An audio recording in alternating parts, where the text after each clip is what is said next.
Bien, messieurs, dames, bonjour. On va commencer le café marxiste.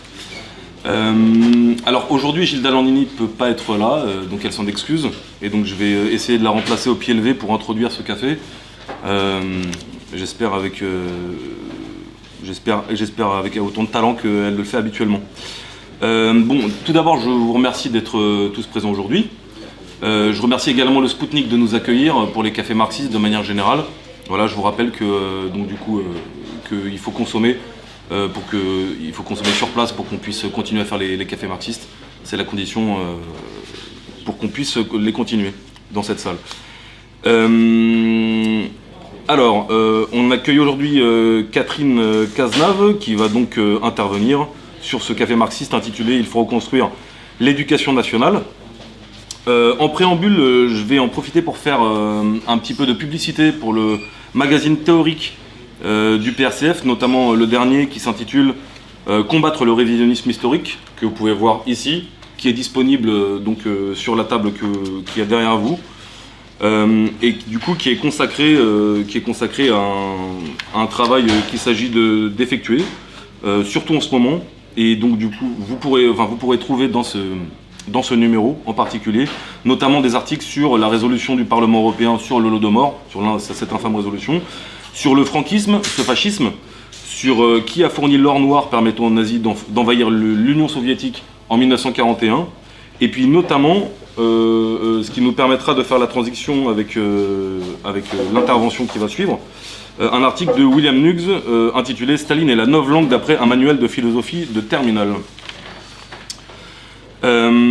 Je voudrais également en profiter pour faire un petit peu de publicité pour le journal du pôle de renaissance communiste en France, Initiative communiste, dans lequel vous pourrez avoir toute une actualité politique, syndicale et sur les luttes qui animent en ce moment notre pays.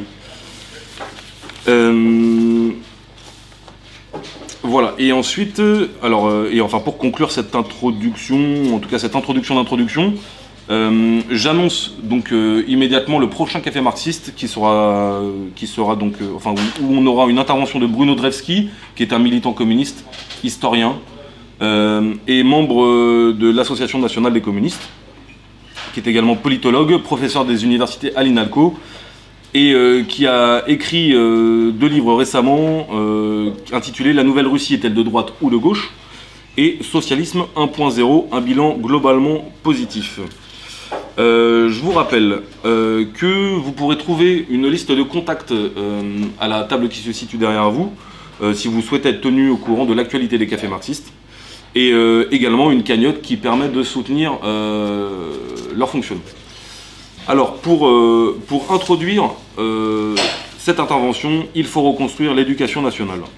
Lorsque nous avons mis ce titre pour ce café marxiste, nous ne savions pas encore qu'une émission de M6 porterait sur ce sujet et s'intitulerait « Le naufrage de l'éducation nationale ». Contrairement à ces gens-là, comme l'écrivait Gramsci en 1929, nous sommes pessimistes avec l'intelligence, mais optimistes par la volonté. C'est la traduction exacte de sa lettre. Et nous ne sommes pas ici pour nous apitoyer, mais pour chercher des solutions. Et comme nous ne faisons pas partie de ces « je sais tout » qui annonnent fièrement dès qu'ils ont l'occasion de parler à la télé, alors là, à partir de maintenant, les élèves vont devoir savoir lire, écrire et compter. En voilà une grande nouveauté. Tous les poncifs y passent. Savoir lire, écrire et compter, comme si les mathématiques se réduisaient à l'implantation d'une calculette dans les cerveaux des élèves. La chronologie en histoire, comme si cela n'existait pas déjà et permettait de tout comprendre. L'éducation civique, comme si l'instruction civique était absente. Et bien sûr, les cours d'empathie, une petite heurette par semaine. Tout ça dans une atmosphère bienveillante. Comment ? Et surtout, pourquoi en sommes-nous arrivés là ? Nous passerons bien sûr sur les millions d'euros déboursés à des cabinets de conseil comme McKinsey, dont le rapport sur le métier d'enseignant nous avait coûté la bagatelle de presque 500 000 euros, soit 2 400 euros par page. Il n'y a pas un seul enseignant payé à ce prix-là. C'est sans doute l'une des raisons de la désaffection de ce métier. Pas plus que nous nous attarderons d'ailleurs sur le fameux projet de logiciel de ressources humaines Sirène, lancé en 2006, 11 ans et 400 millions lancé en 2006, abandonné 11 ans et 400 millions d'euros plus tard. Le gouvernement lui-même nous met sur la piste des raisons réelles, à part faire gagner du pognon à ces privés qui se gavent sur notre dos. En fait, le titre de cette émission, « Le naufrage de l'éducation nationale », nous vient tout droit du gouvernement. Je cite, « L'éducation nationale est un naufrage. Il va falloir se montrer très radical. Il faut tout désétatiser. » Autrement dit, par une accélération de la libéralisation et de la casse de ce service public. Nous avons là encore une fois les résolutions de l'Union européenne qui a pour objectif, entre autres, de développer un sentiment d'appartenance à l'Union. Et on voudrait nous faire croire qu'un enseignant garde ainsi sa liberté pédagogique. Notre intervenant d'aujourd'hui, philosophe, va évoquer cette situation en menant une réflexion franchement communiste sur l'avenir de l'éducation en France et plus spécialement sur l'avenir de l'enseignement philosophique. Je voudrais préciser, excusez-moi j'ai oublié de le faire, que initialement la conférence devait faire intervenir 2 intervenants, donc Luc Agasto et Catherine Cazenave. Luc Agasto ne peut pas être présent aujourd'hui, donc Catherine va faire le travail pour 2, voilà. Je pense. Ouais. Voilà, ben, je te laisse la parole. C'est vrai qu'on s'est rencontrés la semaine dernière un petit peu pour travailler ensemble et coordonner nos deux interventions. Lucas est professeur de mathématiques agrégé. Il avait beaucoup de choses à dire sur le système actuel, effectivement, et surtout l'influence des mesures européennes qui, chaque année, démolissent systématiquement ce qui fonctionnait bien. Ce qui fait que notre école, qui était la meilleure école du monde, est devenue la pire des écoles aujourd'hui. Hein, avec des résultats, on le sait, pas seulement des résultats, mais je dirais une vie des élèves et des enseignants qui est devenue quelque chose franchement infernal, quoi. Alors, aujourd'hui, en fait, moi je suis professeur de philosophie et je pensais, et je l'ai fait dans un numéro spécial, le numéro 54 de la revue Étincelle, j'ai présenté un petit peu des témoignages d'enseignants qui ont subi, de la part des nouveaux proviseurs, ce type d'injonction qui consiste à dire, voilà, vous n'avez donc pas compris qu'il faut séduire les élèves, hein, sur un ton sérieux, comme ça, et qui vient en quelque sorte remettre en cause votre travail. Donc on peut imaginer un professeur de philosophie face à un ancien prof de gym qui est devenu proviseur, qui fait du management avec son équipe, hein, et qui vient vous dire, voilà, vous n'avez pas compris encore, à moitié alcoolique d'ailleurs, hein, sur les bords, il avait des bouteilles d'alcool partout dans son bureau, hein, c'est ça que j'ai vécu moi personnellement, et qui vient vous dire, ah, vous n'avez pas compris qu'il faut séduire les élèves, simplement parce que j'avais demandé à un élève de fermer son portable.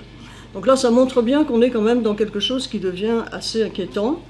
D'autant que moi j'ai fait venir l'inspecteur, hein, je préfère le dire tout de suite, hein, j'ai demandé une inspection de l'établissement, j'ai fait une alerte au rectorat et l'inspecteur est venu. J'ai demandé à ce que le proviseur vienne assister à mon cours, évidemment il a refusé, hein, il s'est caché, non je veux pas, bah si venez c'est le moment, hein, c'est vraiment venez voir ce que je fais, voyons.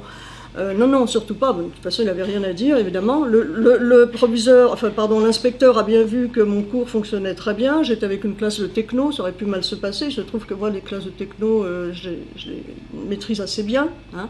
J'ai un bon rapport avec les élèves de technologie. Donc finalement, le rapport a été très bon.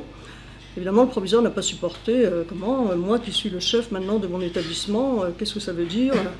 Normalement, c'est moi qui décide, quoi. En gros, il avait quelqu'un à placer, il se trouve que j'avais remplacé un contractuel, un jeune contractuel. Moi, j'avais 60 ans à ce moment-là. C'est vrai que j'étais peut-être plus très jeune à son goût, j'en sais rien. Enfin bref, tout était prétexte finalement à mettre en cause mon travail alors que j'étais déjà hors classe et que j'avais été formatrice moi-même. Enfin bon. Donc on est dans des situations quand même assez grotesques. Et on sait aussi que les professeurs d'histoire subissent ce genre d'injonction, c'est-à-dire vous n'avez pas compris qu'il faut séduire. Alors évidemment, moi ce qui m'a intéressé, puisque en fait quand je suis allée discuter avec ce proviseur pour essayer de voir ce qu'il avait dans la tête, il n'a rien à dire là-dessus. Si vous lui posez des questions, il dira rien. Simplement il dira vous n'êtes pas bienveillant, point, c'est tout. Il n'a rien à dire, il n'a aucun argument, il ne sait même pas de quoi il parle. Simplement il a appris lors d'une formation peut-être que ce serait bien que les professeurs apprennent à séduire les élèves. Donc moi ce qui m'a intéressé c'était d'essayer de comprendre qu'est-ce qu'il y a derrière cette injonction et qu'est-ce que ça veut dire séduire les élèves finalement. Alors, je pense que comme tout philosophe, on va se référer d'abord à la conceptualisation du terme, c'est-à-dire qu'est-ce que ça veut dire séduire. Il ne faudrait pas oublier que séduire, et c'est ça que les experts qui vont nous donner à fond tout un ensemble de conseils et de modèles à suivre, c'est là que les experts oublient un petit peu le concept même, c'est-à-dire qu'il y a 3 mécanismes dans la séduction. Et le premier mécanisme, c'est d'abord la captation, c'est-à-dire c'est une manière d'attirer à soi un individu ou un groupe d'individus en le flattant, en lui disant qu'au fond il est exceptionnel. Ça permet déjà de créer un état de sidération, un petit peu comme le fait Don Juan avec Charlotte, quand il cherche à la séduire, il lui dit mais est-ce qu'une femme, une beauté telle que vous est vraiment réelle? Enfin voilà, donc il crée cet état de sidération, et Charlotte est un peu stupéfaite et un peu paralysée déjà par ce type de discours, flatteur. Ensuite, on a un deuxième mécanisme qui est conjoint à ce premier, dans la séduction, qui est le détournement. C'est-à-dire, il s'agit de détourner un individu ou un groupe d'individus de sa voie. Et ça, c'est très important. On sait aussi que Don Juan essayait de détourner Charlotte de sa promesse de mariage, Charlotte avec Pierrot, dans le Donjon de Molière. Et c'est la même chose, il cherche à lui faire, à partir de fausses promesses de mariage, lui faire croire qu'il va l'épouser. Donc on a un détournement aussi de l'individu. C'est le deuxième mécanisme de la séduction. Et le troisième mécanisme, c'est la domination. C'est-à-dire, c'est un assujettissement par toutes sortes de manœuvres, d'emprise, assujettissement, asservissement et domination de l'individu sous des formes d'emprise diverses. Alors, la question évidemment qu'on se pose, là on se trouve en face d'un paradoxe véritable. Comment se fait-il, comment est-ce possible qu'on associe séduction et éducation? Parce que par définition, l'éducation c'est exactement le contraire de la séduction. Éduquer, c'est ouvrir un individu sur l'extérieur, lui permettre de s'émanciper, lui permettre de développer ses capacités physiques, morales et intellectuelles, lui permettre de devenir autonome, être émancipé, etc. Le nourrir, le guider. Donc c'est tout le contraire finalement de ce que fait le séducteur. Et donc on s'étonne et on peut se dire que là on se trouve en face d'un vrai paradoxe. Comment est-il possible de dire à des enseignants qu'il va falloir séduire les élèves? Donc j'ai voulu savoir un petit peu d'où venait cette injonction. Elle ne tombait pas du ciel, bien sûr. Elle venait d'un travail, d'une mission, en quelque sorte, qui avait été donnée à des chercheurs, un peu comme les McKinsey, qui fait des rapports réguliers sur ce qu'il faut faire en France pour bien enseigner, bien faire fonctionner notre école, etc. On voit les résultats aujourd'hui. Mais en tout cas, là, c'était une équipe qui venait de l'université de Laval, une équipe donc de Canadiens, de chercheurs canadiens, qui ont, dans les années 90, entrepris de s'intéresser à la future formation des enseignants. Et ils ont considéré qu'il était temps quand même que les enseignants comprennent que la dimension affective était absolument essentielle et qu'il fallait quand même changer de méthode, quoi. Alors, moi ce qui m'intéressait, c'était de voir comment est-ce que ces chercheurs argumentent et défendent en quelque sorte cette injonction en prétendant donner non seulement des modèles, nous proposer des modèles à suivre, mais aussi une méthode de travail et des arguments qui permettraient de comprendre pourquoi est-ce qu'il faut séduire. Alors, à partir de là, ce qui va être intéressant, effectivement, c'est de voir que les chercheurs, ce que j'appelle le groupe d'experts, entre guillemets, du Canada, vont constater et reconnaître que la séduction a mauvaise réputation. Ça, personne n'en peut en douter. Mais ils nous disent, au fond, il y a deux raisons principales à cela.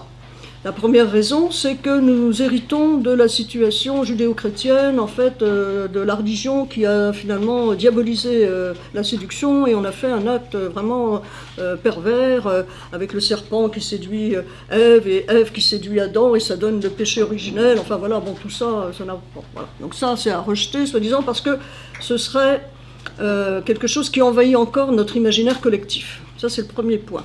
Le deuxième point, c'est, au fond, on a la séduction à mauvaise presse parce que nous sommes encore les héritiers, en quelque sorte, des images qui nous sont présentées par notre culture occidentale, des grands séducteurs, des grandes figures de séduction de la culture européenne. Vous les connaissez, Don Juan, Valmont dans Les Liaisons dangereuses, Johannes dans Le journal d'un séducteur de Kierkegaard. On a aussi, alors très curieusement, on a Casanova, on a également Scheherazade dans Les Mille et une Nuits, tiens, surprenant, pourquoi Scheherazade? Et alors la figure qu'on n'attendait pas quand même, parce que quand on est un peu philosophe, ça surprend, Socrate. Socrate serait un grand séducteur. Ah bon, Socrate qui a combattu tous les sophistes et qui a toujours dénoncé les discours séducteurs, etc. Bon, donc on est un peu surpris, mais en tout cas, on a cette brochette qui serait en fait un ensemble de modèles pour nous les enseignants, qu'il faudrait suivre, et les chercheurs vont essayer de nous expliquer pourquoi. Alors, en même temps, ils essayent aussi de nous dire que de toute façon, nous n'aurons pas le choix. Alors moi, ça m'intéresse quand on me dit que je n'ai pas le choix. Déjà, je ne me sens pas très bien. Je me sens un peu menacée dans ma liberté pédagogique et surtout dans ma façon de penser. Donc, vous n'aurez pas le choix et on va vous expliquer pourquoi. Donc ça aussi, c'est intéressant à prendre en considération parce que je pense qu'on peut avoir le choix de faire autrement. Justement, c'est ce que j'ai fait, c'est ce que j'ai toujours fait. Et moi, quand un professeur arrivait devant ma classe, dans la classe, en essayant de me séduire, en général, ça me mettait plutôt mal à l'aise. Hein. Et on va voir justement comment les chercheurs vont essayer de reprendre tout ça pour nous rendre légitimes, en quelque sorte, cette injonction à séduire. Alors le premier conseil qui est donné, donc, ce sera pour les enseignants, puisque la question qu'ils posent, c'est comment se fait-il que les enseignants, alors qu'ils n'ont pas encore compris que la séduction est un phénomène naturel, un phénomène universel, hein, les animaux séduisent, les végétaux séduisent en envoyant des substances chimiques, etc., ils attirent, etc., et les humains, bien sûr. Comment ça se fait que, alors que la séduction est partout, que les enseignants n'ont pas encore compris qu'il faut séduire en classe? Hein? Donc là, il y a un problème. Donc effectivement, c'est comme ça que le problème est posé. C'est un phénomène universel. Certes, c'est un phénomène universel, mais le glissement là, qui est fait par ces chercheurs, c'est qu'ils oublient de dire qu'à partir du moment où on parle de ce qui est naturel, spontané et pulsionnel, on n'est plus tout à fait dans l'ordre du stratégique. On n'est plus tout à fait dans l'ordre de développer des stratégies de séduction comme nous le demandent de faire, au fond, les chercheurs. Donc on voit bien que là déjà, il y a un glissement conceptuel qui est un petit peu problématique, hein, et qui mérite d'être re-questionné. Et le deuxième élément, c'est aussi de dire, pour ces chercheurs, de toute façon, on a fait un sondage, hein, la plupart des enseignants reconnaissent qu'ils séduisent, mais finalement, ils ne veulent pas le dire, quoi. Hein, ils ne veulent pas le dire parce qu'ils ont honte. Alors pourquoi ils ont honte? Parce que c'est un déni, quoi. C'est un déni, ça fait partie des 10 dénis, ce que dit Perrenou, je ne sais pas si vous avez... Il a fait un bouquin, Perrenou, qui est aussi un de nos grands chercheurs de pédagogie. Il a fait un bouquin qui s'appelle « Les 10 dénis du métier d'enseignant ». Et parmi ces 10 dénis, il y a effectivement le déni de séduction, parce qu'on séduirait, mais on ne voudrait pas le dire, quoi. Hein, c'est-à-dire qu'on triche un peu avec nous-mêmes. Bon. Là encore, je pense que l'argument est un peu léger. Donc, ce qui va être intéressant pour nous, c'est d'essayer de voir un petit peu maintenant qu'est-ce qu'ils nous proposent, hein, au-delà de ce qu'ils ont prétendu déjà déblayer comme modèle. Et donc ils vont partir de l'idée déjà que la séduction c'est une exigence anthropologique. Hein, c'est-à-dire que de toute façon c'est en ce sens qu'on ne pourra pas éviter de séduire. Exigence anthropologique parce que tout humain qui a une relation avec des êtres vivants humains est déjà dans une situation, qu'elle soit interaction ou d'enseignement, dans une situation de séduction, qu'il le veuille ou non. Ah bon. Donc, à partir de là, il y a cette idée que la seule difficulté à laquelle on va être confrontés, nous les enseignants, c'est l'exigence éthique, c'est-à-dire de faire en sorte que la séduction pédagogique ne tourne pas en séduction amoureuse, hein, puisqu'il s'agit effectivement d'établir un rapport affectif très fort avec les élèves. Alors, vous êtes au courant quand même qu'on a un cas quand même très particulier en France, de séduction pédagogique qui a tourné à une grande séduction amoureuse avec notre président Emmanuel Macron, qui a été séduit par son professeur et le professeur séduit par son élève. Hein, voilà ce que ça a donné, on voit les résultats. Bien. Alors, le premier conseil donc, qui va être donné par nos chercheurs, ce sera donc mettre en œuvre avec les collègues, avec le chef d'établissement, des stratégies dans l'établissement, des stratégies de séduction. Hein, mettre en œuvre des stratégies de séduction au sein de l'établissement avec les collègues. Dans quel but? Parce que c'est quand même important de nous rappeler pourquoi est-ce qu'il va falloir mettre en œuvre ces stratégies. Donc, première chose, il va s'agir de réguler les conduites rebelles des élèves, de façonner leur comportement en tenant compte de leur résistance eu égard aux apprentissages. Et troisièmement, de maintenir l'ordre dans la classe. Donc on est plutôt dans du contrôle social que dans de la formation vraiment pédagogique pure. Hein. Alors, autre point important, c'est la relation qui est faite entre stratégie de séduction, jeu et pouvoir. Puisqu'au fond, ces chercheurs vont essayer de nous expliquer que les stratégies de séduction, au fond, doivent être définies comme des jeux de pouvoir à dimension affective. Ça veut dire que, grâce à ces stratégies, ces jeux de pouvoir vont permettre de remplacer l'autorité traditionnelle, de la reconnaissance du pouvoir par la loi. Et la séduction pédagogique peut être assimilée à un jeu de désir amoureux. La seule difficulté, on l'a vu, pour les enseignants, ce sera d'apprendre à gérer les ratages et les dérapages. Bon. Alors, l'autre question qui nous intéresse, c'est qu'est-ce qui permet de dire que c'est efficace, hein? Parce que nous, on aimerait bien aussi, en tant qu'enseignants, on est sur le terrain, donnez-nous des éléments de détermination, de preuve un petit peu de l'efficacité de ces stratégies.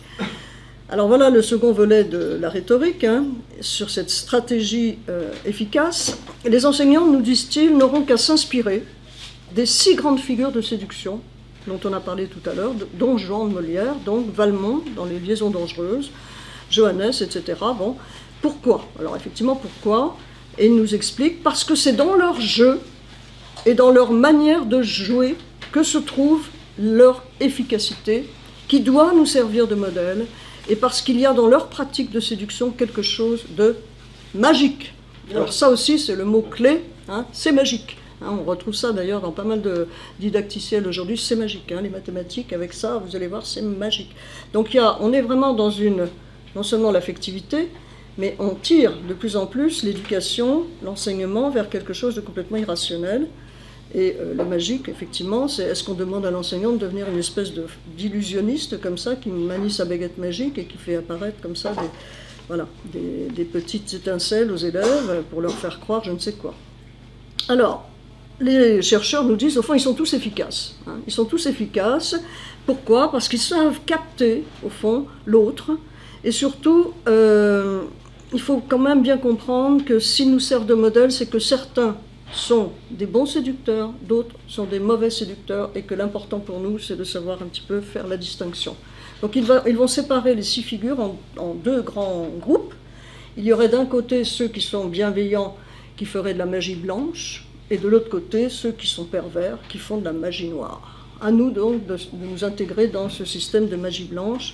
On a l'impression que c'est un peu comme l'argent sale qu'on blanchit, là, pour dire, ben voilà, on va essayer d'en faire quelque chose de positif quand même. Alors, la question aussi qui est importante pour nous, c'est comment est-ce qu'on va évaluer cette efficacité de la séduction? Eh bien, les chercheurs nous disent que tout sera déterminé par le jeu et la manière de jouer, parce que pour les experts, enseigner, c'est jouer. Ah, et savoir séduire, c'est savoir bien jouer. Et il est précisé d'ailleurs, à ce sujet, que la tromperie présente dans ce savoir jouer ne doit pas être considérée comme quelque chose de négatif. Donc ça fait partie du jeu. Hein. Intéressant pour nous, enseignants, de l'apprendre. Donc tout est conditionné à un nouveau rapport de force, nous disent les chercheurs, hein, qui a été complexifié avec l'évolution de l'école, qui a complexifié le jeu qui se déroule dans la classe. Le travail de l'enseignant est assimilé à un jeu d'interaction entre les élèves, avec les élèves, un jeu de feinte et de contre-feinte entre joueurs. La classe elle-même est définie comme un terrain de jeu. Mais les enjeux sont différents pour les élèves et pour les enseignants. Alors voilà ce qui nous est donné comme distinction. Pour l'enseignant, il s'agit de réussir à interagir de telle manière qu'il puisse façonner les élèves qu'il a sous sa gouverne. Pour l'élève, l'enjeu est de gagner, c'est-à-dire de faire semblant, de travailler pour la note, tricher pour survivre. Il faut devenir dissimulateur, sauvegarder les apparences pour avoir la paix, sachant que, alors là c'est le meilleur, la vie est ailleurs. Donc l'école, en quelque sorte, ne remplit pas sa mission de formation de l'enfant à la vie. Donc non, la vie est ailleurs. Hein. Il n'y a rien dans l'école, tout est ailleurs. Bien. Donc dans ce jeu, l'élève est donc considéré comme un joueur interactif, hein, à part entière. Et on ne sait pas qui des élèves ou de l'enseignant va gagner la joute. Qui va gagner, on ne sait pas dans ce jeu. Comme dans tout jeu, nous disent les chercheurs, l'incertitude règne quant au déroulement final, et la nouvelle pédagogie a renversé le rapport de force, l'enseignant n'est plus maître du jeu. Donc ça expliquerait beaucoup de choses concernant ces stratégies. Cela implique pour l'enseignant la nécessité, alors qu'est-ce qu'il faut faire, hein? Nécessité d'une négociation permanente entre une part de ruse, dans la présentation de soi, comme dans la capacité à deviner l'autre, et dans ce jeu de la séduction, l'enseignant n'est pas seulement le seul qui joue, hein, l'élève aussi va jouer et se livrer à des manœuvres de séduction de son professeur. Alors la première conclusion, déjà qu'on voit, c'est pour jouer à enseigner, il faut ruser, c'est-à-dire séduire. Alors là, ensuite, les chercheurs vont nous donner quelque chose assez étonnant quand même, un premier grand modèle qui est à suivre, après les 6 figures que nous avons vues tout à l'heure. Ils vont nous proposer un modèle qui nous surprend quand il s'agit de pédagogie. Il s'agit du modèle de l'hôtesse de l'air. Voilà. Donc c'est quand même intéressant de voir que ce modèle de l'hôtesse de l'air est le modèle qui doit nous permettre de faire ce qu'il faut pour être efficace. Alors voilà l'explication. L'enseignant efficace, qui est en posture de travailleur interactif, doit savoir développer avec ses élèves un véritable travail émotionnel analogue à celui de l'hôtesse de l'air. Il s'agit de la dimension affective des échanges et des interactions en situation d'atterrissage d'urgence. Attention. Alors, explication détaillée. L'hôtesse de l'air a appris à maîtriser ses émotions en vue de calmer et de sécuriser les passagers. Ce travail émotionnel exige une coordination de l'esprit et des sentiments. Cette dimension suppose qu'elle sache faire appel à la séduction avec les clients, c'est-à-dire par une belle présentation de soi, un empressement auprès de chaque client, stratégies qui sont d'ailleurs exigées par l'employeur. Mais dans ce jeu de séduction, il s'agit de ne pas dépasser certaines limites. Il est proscrit avec le client de flirter, d'adopter un langage à connotation érotique. Il s'agit bien de séduire affectivement et émotionnellement, mais en excluant toute pulsion sexuelle. Cette séduction professionnelle fait partie des stratégies étudiées, pratiquées et attendues par les clients. Alors, c'est donc par la nature du jeu que pourra être évaluée cette efficacité pédagogique des enseignants. D'un côté, on aura l'enseignant qui joue le jeu, qui pourra être considéré comme un séducteur efficace parce qu'il tient ses promesses, nous disent les chercheurs. À l'opposé, il y a l'enseignant, un séducteur pervers, qui joue un double jeu en pédagogie en se jouant des élèves. Mais qui pourra évaluer vraiment l'efficacité de ces stratégies de séduction mises en œuvre par les enseignants? D'après vous, qui va évaluer ces stratégies? Est-ce que vous avez une idée? Comment? Les élèves. C'est les élèves. Ah, très bien. C'est qui l'a dit, ça? Voilà, c'est les élèves. Mais bien sûr, alors voilà l'explication. Comme pour l'hôtesse de l'air, qui est évaluée par ses clients, il est précisé par les experts que ce sont les élèves qui devront être juges de cette efficacité attendue. Ce processus de séduction, explication, ces processus doivent permettre de mettre en œuvre le procès des enseignants. Tôt ou tard, l'enseignant devra rendre des comptes devant le tribunal des enfants, de la véracité de son être, de ses gestes et de sa parole. Waouh! Alors là, je voudrais quand même intervenir auprès des chercheurs, là, leur dire quelque chose quand même. Il s'agit bien d'un détournement, mais vraiment grossier, d'un outil pédagogique qu'avait développé Janusz Korczak, qui avait défendu les enfants juifs au moment notamment des persécutions nazies. Et c'est un pédagogue, un des premiers pédagogues, qui a estimé qu'il fallait protéger les enfants des abus de pouvoir de certains animateurs dans son orphelinat. Donc il leur donnait un droit de défense, quoi. Mais là, on est vraiment dans un détournement complet, c'est-à-dire qu'aujourd'hui, qu'est-ce que ça fabrique, ce type de procédé, de stratégie dans les établissements?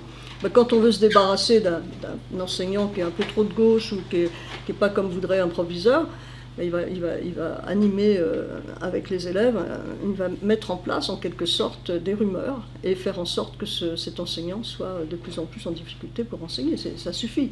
On fait téléphoner les parents, on vient nous dire « Ah oui, mais les parents, qu'est-ce qui se passe? Il y a un problème, lequel ?» Bon, et ça, je dirais que ça fabrique des élèves délateurs, qui sont habitués maintenant à dénoncer. On en a de plus en plus des professeurs de philo qui nous disent c'est incroyable, quoi. J'ai rien fait de mal, j'ai fait mon travail, j'ai absolument pas. Et je suis dénoncé par tel élève et tel parent d'élève qui téléphone, soi-disant, au proviseur et qui met en cause mon travail et ma professionnalité. Alors.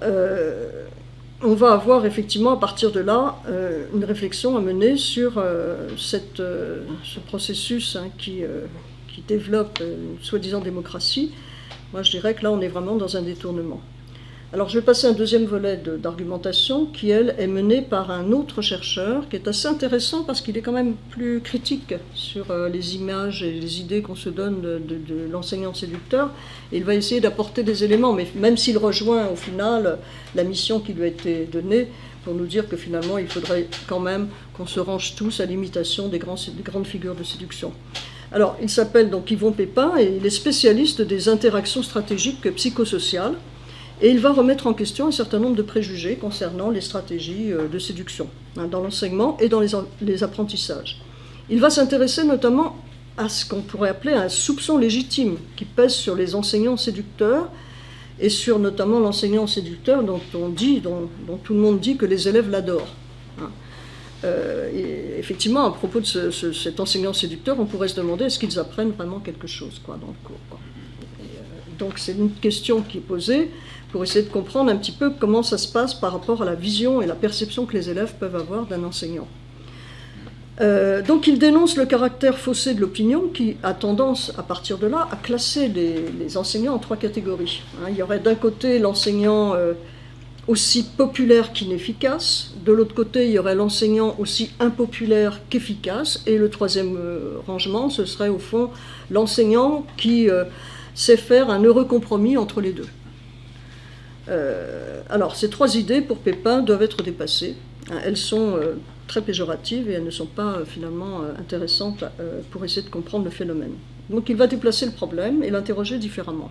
Il va nous dire, au fond, si on veut comprendre quelque chose à la séduction pédagogique, ce n'est pas dans les stratégies de séduction qu'il va falloir s'intéresser, plutôt, ce n'est pas à cela qu'il faudra s'intéresser, mais à ce qui détermine les effets de séduction et les effets d'aversion, qui sont les 2 composantes de toute relation pédagogique.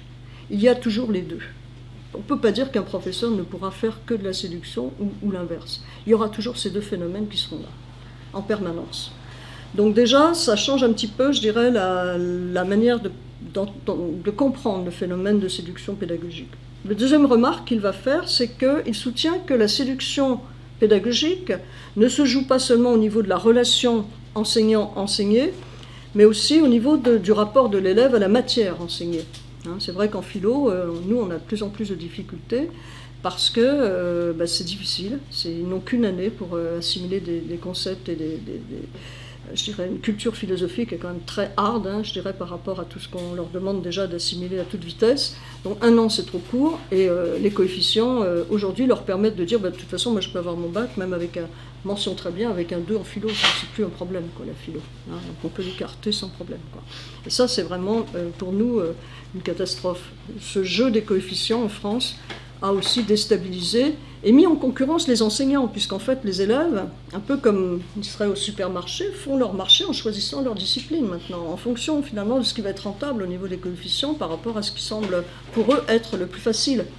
Donc c'est vrai que la philo, vous avez vu aussi qu'elle est transformée, on parle maintenant des humanités, c'est-à-dire HLP, humanité, littérature, philosophie, tout ça c'est mélangé.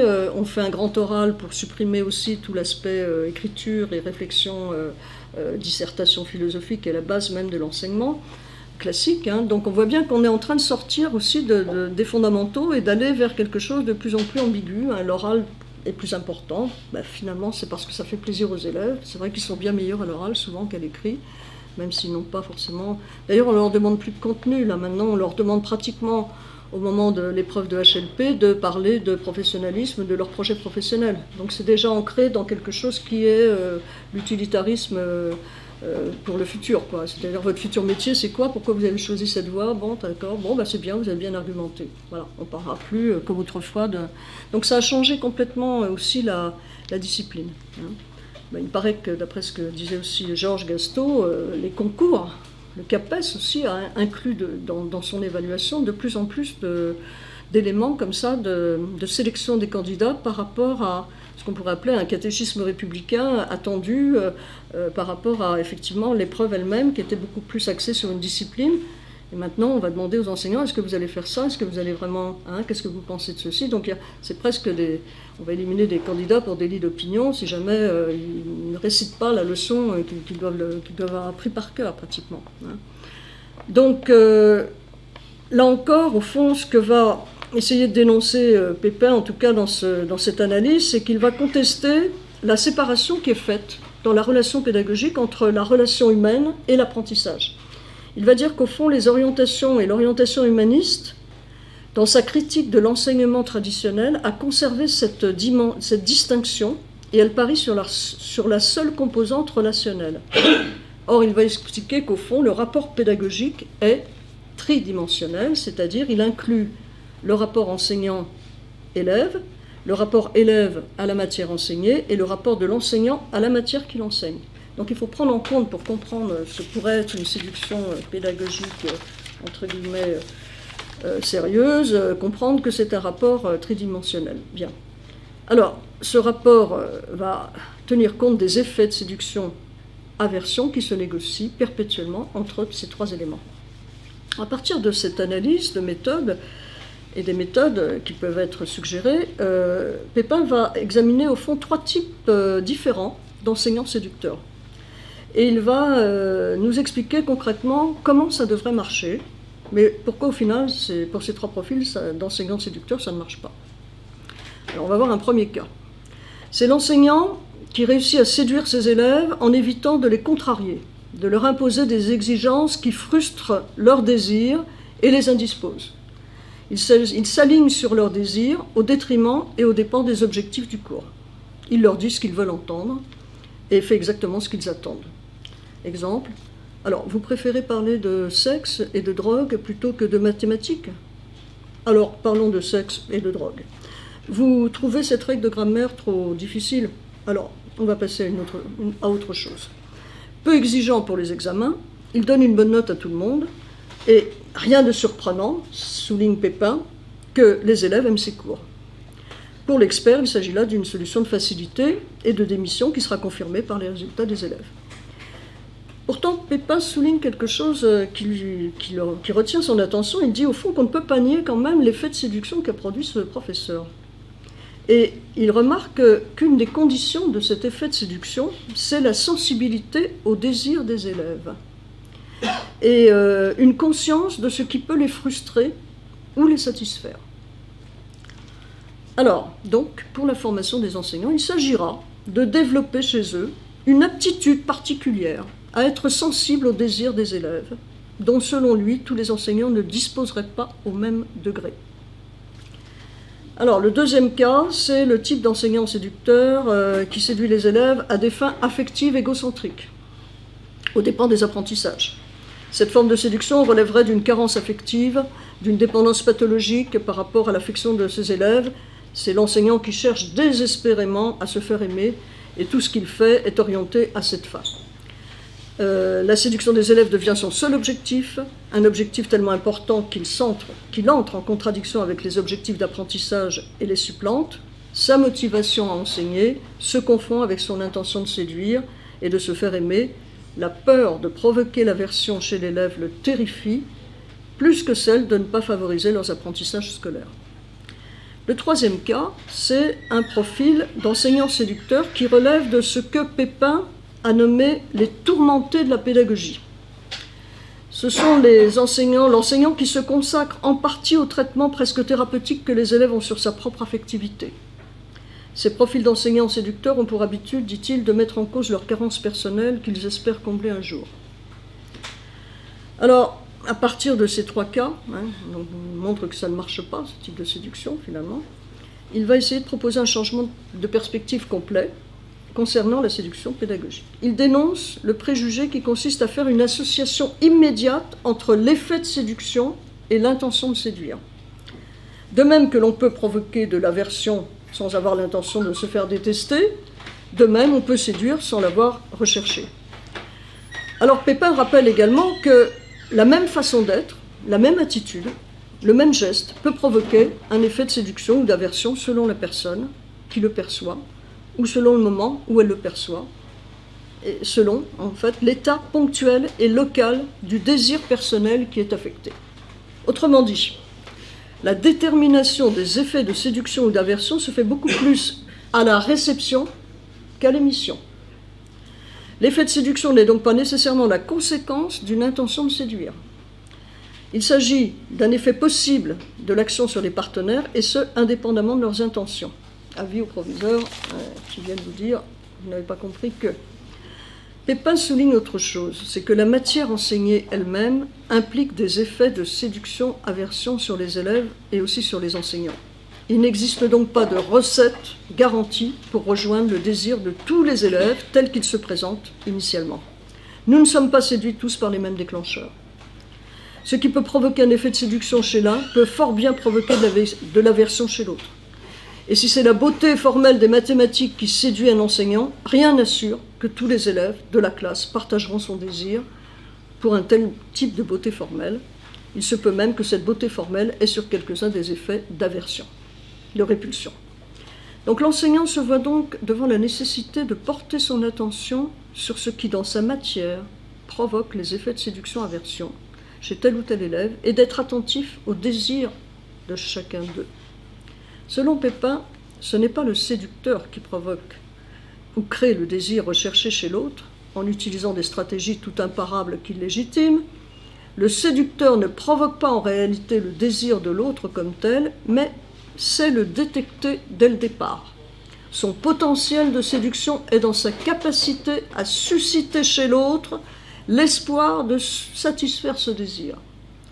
L'efficacité de sa performance dépend donc de sa sensibilité au désir de l'autre, de sa capacité à s'y ajuster stratégiquement au fur et à mesure qu'il se transforme jusqu'à pouvoir subvertir ce désir initial aux fins qu'il poursuit.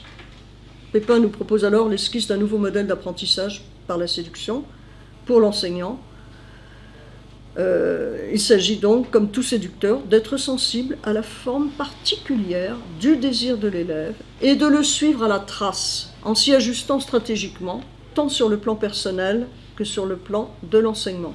Alors ma question critique est la suivante: comment un enseignant qui se trouve face à une classe hétérogène de 36 élèves peut-il prétendre réellement être attentif aux désirs de chacun d'eux et faire ainsi cours avec tous ses élèves? On sait très bien que maintenant on fait faire aux enseignants des classes à îlots, des petits groupes. On fait des classes inversées, c'est l'élève qui fait le cours. On fait des classes à objectifs explicites, les classes explicites, etc.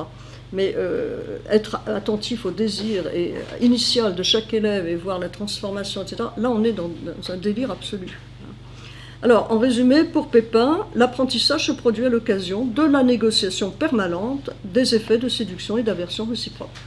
C'est à la réception et non à l'émission que la tonalité séductrice ou aversive des effets de séduction-aversion peuvent se définir pour chacun des partenaires. Alors, il s'agit de faire en sorte que le savoir en jeu puisse s'ajuster au désir de l'élève tel qu'il est, et de lui donner ce qu'il veut pour ensuite obtenir une transformation qui correspond au désir de l'enseignant et aux objectifs du programme. Alors, on parle beaucoup de pédagogie différenciée, mais là encore, on est dans quelque chose qui est assez ambigu quand il s'agit de tenir une classe de 36 élèves qui ont tous des difficultés à apprendre et n'ont pas forcément envie de se concentrer sur le désir de l'enseignant. Alors, l'élément critique, je dirais, est celui-ci pour moi. C'est que s'il s'agit de reconnaître le désir initial de l'élève dans son aversion à certains contenus pédagogiques, est-ce que cette reconnaissance ne risque pas aussi d'être détournée par l'élève et assimilée à une forme d'exclusion? Parce que c'est, selon moi, la situation qui s'est produite et qui a été vécue par les élèves de Samuel Paty, qui ont contourné cette reconnaissance de leur désir, leur aversion pour certaines caricatures de Charlie Hebdo, et en ont fait l'occasion d'une accusation dénonciatrice d'un lynchage médiatique qui a conduit à l'exécution de leur professeur d'histoire. Donc je pense que là, il y a quand même quelque chose d'assez dangereux. Manipuler le désir de l'élève et tenir compte de son aversion en disant écoutez,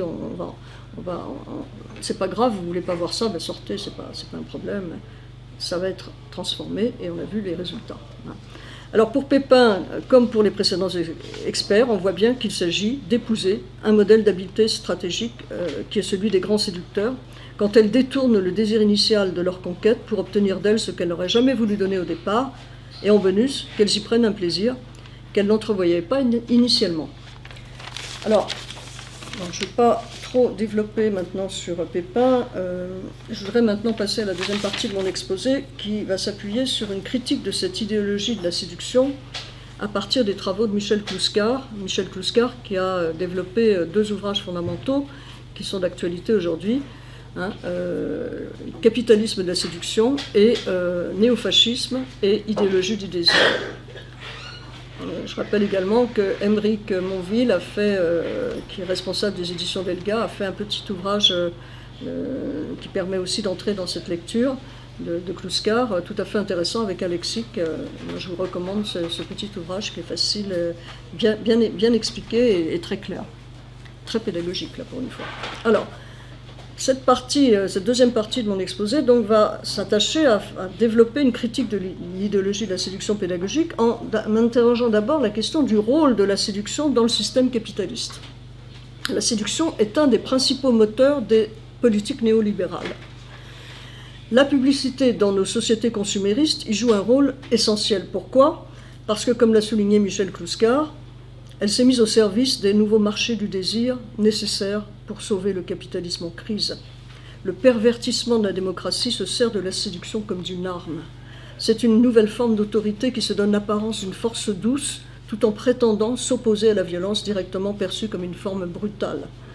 L'État séducteur peut ainsi faire émerger de manière insidieuse des formes plus radicales de violence, de barbarie, qui conduisent sur le mode de la séduction, à l'instauration systématique de nouveaux moyens de répression et de privation des libertés. On peut alors se demander comment le pouvoir actuel parvient-il, en réduisant les libertés, à obtenir l'apparente adhésion, je dis bien l'apparente adhésion d'une majorité d'individus. C'est par ce jeu de la séduction, stratégie privilégiée du pouvoir libéral, parce qu'elle est plus efficace que la force, puisque la séduction consiste à faire en sorte que l'autre vienne à soi de son plein gré. C'est en cela que consiste le leurre de la séduction, c'est-à-dire quand le piège se referme, celui qui se croyait libre découvre et prend conscience qu'il s'est fait piéger, il se trouve ligoté, enfermé, captif. Et la victime est impuissante, soumise au bon vouloir de celui qui l'a trompée. Par conséquent, contrairement à ce que prétendent notre groupe d'experts du Canada, et l'essayiste Lipovetsky, dans son livre « Plaire et toucher », c'est un philosophe, les anciennes typologies de la séduction, contrairement à ce qu'ils prétendent tous, ont encore cours aujourd'hui et n'ont rien de dépassé. Ce sont des stratégies qui n'ont pas fondamentalement changé. Elles procèdent toujours de la même manière et visent toujours l'assujettissement de l'autre et sa domination.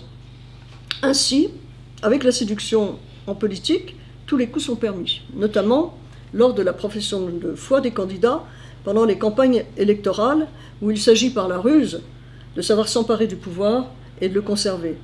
Certains slogans séducteurs comme « le changement, c'est maintenant », ont montré leur efficacité et ont pu être pris au sérieux alors qu'il ne s'agissait que de nouvelles formes de manipulation des masses, de propagande comparable aux plus vils slogans publicitaires. Mais au-delà du piège et de la trahison, la conséquence directe et durable de ce jeu pervers de séduction s'avère être la défiance généralisée des citoyens à l'égard des hommes politiques. Il en a été de même, et il en est de même pour notre système éducatif, où ce que l'ancien ministre Blanquer a nommé l'école de la confiance est devenu en réalité l'école de la défiance et de la violence. La parole séductrice, toujours mensongère et trompeuse, ne peut durablement que susciter la méfiance et le mépris. Donc les formateurs des enseignants s'apparentent aujourd'hui à des coachs en séduction, adeptes de divers modes de manipulation des élèves. Il s'agit d'associer séduction, jeu et apprentissage, et pour les enseignants d'apprendre à susciter et à manipuler le désir des élèves. S'inspirant des États-Unis, ces stratégies de séduction sont définies comme l'art de plaire, un art qui s'apprend, associant différentes techniques de manipulation et de persuasion. Mais ce qui fonde encore la logique de la séduction, c'est son pouvoir d'inversion des valeurs, son pouvoir de détournement, de retournement. Le séducteur s'emploie constamment à brouiller les pistes et les repères. Ce qui caractérise le séducteur, c'est qu'il se croit libre d'agir impunément, ou en transgressant les lois, les règles communes, en inversant les codes. Alors quand il nous est demandé de jouer avec les élèves le même jeu de séduction, pour reprendre les termes de nos prétendus experts, il s'agit encore de former les élèves à la séduction. On ne s'étonnera pas alors de voir qu'ils ont appris à mettre en application ce qui est le principal pouvoir de la séduction, comme le souligne Baudrillard dans son livre « De la séduction », et qui rend la séduction toute puissante, c'est son pouvoir de réversibilité permanente. Le faux devient vrai, le laid devient beau, l'injuste devient juste, et tout peut être inversé selon la nécessité du moment, car la séduction n'a ni foi ni loi, comme le rappelle Baudrillard. Alors pourquoi le ludique est une des principales caractéristiques du néo-capitalisme? Nous avons vu, et c'est Kluskar qui va nous permettre de comprendre un petit peu cette invasion du ludique dans notre société, nous avons vu que le groupe d'experts a considéré qu'enseigner, c'est jouer. Il nous le dit clairement, la classe doit être perçue comme un terrain de jeu, un jeu de feinte, de contre-feinte, etc. Les enfants, on ne sait pas qui gagnera, si l'élève ou l'enseignant, les élèves gagneront, on ne sait pas lequel. Il est précisé que l'enseignant n'est plus maître du jeu. Ok. Donc les nouveaux modèles libéraux ne se donnent donc plus pour tâche vraiment d'instruire et d'élever l'enfant. Elles prétendent l'aider à s'épanouir en s'efforçant de le séduire. La nouvelle reconnaissance des droits de l'enfant en a fait un nouveau partenaire à séduire, au sein de la famille, au sein de l'école. Et le problème, c'est que la séduction, comme l'a rappelé le pédopsychiatre, Marcelli, l'enfant a vite appris à ses dépens comment il a été trompé et que la séduction n'est qu'un leurre. Formé très tôt à la séduction, il se montrera bien plus habile pour séduire que ses parents ou les enseignants, qui se voient vite pris à leur propre jeu et surpris de voir que dans ce jeu de dupes, leur autorité et leur rôle éducatif ne sont plus du tout reconnus. Plutôt que de fonder la relation pédagogique sur des jeux de simulation et de tromperie, ne vaut-il pas mieux défendre avec nos élèves une relation d'échange authentique fondée sur une véritable confiance, qui renonce donc à la ruse et au mensonge. Une relation d'échange qui tourne le dos aux solutions de facilité et à la dissimulation, c'est-à-dire aux moyens prétendus efficaces de la séduction qui permettraient, en plus, selon nos experts, de conjurer la peur d'apprendre qu'ont les élèves et de conjurer la peur d'enseigner qu'auraient les enseignants. Alors, si l'éducation par la séduction est vouée à l'échec, c'est précisément parce qu'elle n'a rien d'authentique, comme l'a souligné Christiane Goyer. C'est la seule experte du groupe de l'Université de Laval à expliciter la mise en échec de la séduction pédagogique. Et ce n'est pas un hasard, car elle est la seule philosophe de ce groupe d'experts. Et elle pose le problème de la séduction, non pas en termes... elle pose le problème de la séduction en termes de valeurs et de choix politiques, ce que n'ont pas fait les autres experts véritablement. Alors, on a pu remarquer que souvent, dans ce qu'on appelle la séduction familiale, les pédopsychiatres constatent que les parents ont tendance maintenant à vouloir séduire leurs enfants pour se faire obéir. Et ce que dénoncent les psychiatres aujourd'hui, c'est qu'en fait, ils n'ont pas compris qu'ils ne parviennent plus à se faire obéir parce que, tout autant que la coercition, la séduction repose sur le pouvoir et non sur une véritable autorité éducative. Alors, là, je voudrais revenir donc sur l'analyse de Kluskar. Kluskar nous explique que la société marchande capitaliste doit sans cesse renouveler ses stratégies de séduction en s'efforçant d'éveiller chez l'enfant de nouveaux désirs. La famille, les parents sont pris dans ce piège de la spirale de consommation qui doit absorber la production massive de nouveaux objets gadgets satisfaisant des besoins artificiels non nécessaires. Et cette logique mercantile a fait que l'objet ludique est devenu un objet prioritaire qui transforme et conditionne l'enfant dans sa représentation du monde et dans ses relations aux autres. La surabondance du jeu, des jeux électroniques, a envahi toutes les sphères de la vie quotidienne tout en produisant de nouveaux usages, elle crée de nouveaux comportements. La place dominante qu'a pris le jeu fait naître de nouvelles formes d'addiction. On voit et on constate que cette addiction au jeu agit sur la dégradation du climat de vie familial, sur la vie scolaire. Il s'avère que la séduction permanente par le jeu est aujourd'hui une des principales causes des difficultés d'apprentissage, de la démotivation des élèves et du décrochage scolaire. Alors, je vais maintenant terminer sur une autre dimension, le ludique dans son caractère magique. On a vu déjà comment les chercheurs essayent de nous dire qu'au fond, tout ça c'est magique, la séduction. Donc, la substitution du ludique au travail permet de comprendre comment, selon Kluskar, l'idéologie néo-capitaliste a pu instaurer un premier dressage du corps, c'est-à-dire un véritable dressage anthropologique. Dressage du corps qui conduit l'enfant très tôt à s'abandonner sans retenue à l'univers de la consommation fondé sur la toute-puissance du principe de plaisir. Kluskar remarque que le principe de la pédagogie d'intégration au système capitaliste est cette image magique par l'enfant du fonctionnel. L'enfant profite d'un progrès sans donner aucun travail, même symbolique, en échange. Il s'installe dans la totale ignorance du travail nécessaire à cette consommation. Dans l'éducation traditionnelle, chacun devait prendre sa part au travail. Ce qui a changé aujourd'hui, c'est que l'enfant ne trouve plus les résistances physiques à son investissement ludique. La multiplication des machines ludiques a fait naître de nouvelles procédures de consommation. Le ludique du néo-capitalisme, nous dit Kluskar, dénonce le sérieux de la société traditionnelle et autorise un radical renversement des valeurs. L'apprentissage de la vie n'est plus l'apprentissage du travail et la valorisation de la production, mais l'apprentissage de la consommation et du gaspillage. L'incitation permanente à consommer de nouveaux jeux enferme l'enfant dans un monde virtuel où il ne perçoit plus de limites à la satisfaction de ses désirs. C'est aussi pour lui une réelle source de souffrance, un mécanisme déclencheur de frustration et de violence. Cette dérégulation par le jeu de séduction produit en conséquence des effets majeurs. Le premier, c'est la perte du lien social, et le deuxième, c'est le déficit de frustration. Donc on a de nouvelles figures d'enfants qui émergent, l'enfant roi, l'enfant tyran, l'enfant chef de famille qui fait sa loi. Cette forme stratégique de séduction ludique conduit l'enfant non seulement au rejet de toute forme d'autorité, mais aussi à la transgression des règles communes et des limites. Loin d'y trouver les conditions de son épanouissement et d'exercer pleinement sa liberté, l'enfant consommateur se trouve piégé et prisonnier de son addiction au jeu. Pour finir, en quoi cette idéologie du désir nous conduit en réalité à une nouvelle forme de fascisme totalitaire? Pour l'expliquer, au fond, Kluskar va commencer par dénoncer en premier lieu le mythe de la société de consommation.